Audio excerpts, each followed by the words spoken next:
Guest that I'm very excited about. I'm not sure that the guest herself is very excited. We've got the internet's most famous cat, the Grumpy Cat, and she's got a brand new book called The Grumpy Guide to Life, Observations by Grumpy Cat, and she's here with her owners, Tabby and Brian Bundison, who are here to tell us all about it. By the way, I just have to say, first of all, my wife and I love your cat.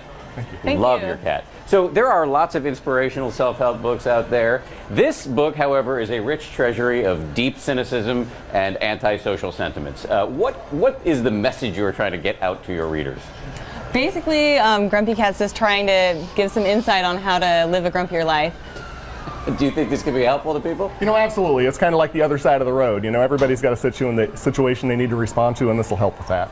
So we've got some thought bubbles we want to have the Grumpy Cat fill us in on. So these are some quotes from the book, some items of wisdom for the book. So for example, the grass is always greener. How would the Grumpy Cat answer that? Well, the grass is always greener where you don't have to share it with anybody else. Let's try another one. If life deals you lemons, what's Grumpy Cat's verdict? If life deals you lemons, throw them at somebody. And finally, to be or not to be? How does Grumpy Cat answer this Shakespearean question? To be or not to be? I think you know my preference. And I think her face says it all there. So Brian, you've got a big announcement, and well, I should say more specifically, Grumpy has a big announcement this morning. What is it? She does. Well, we have room for another stop on our book tour.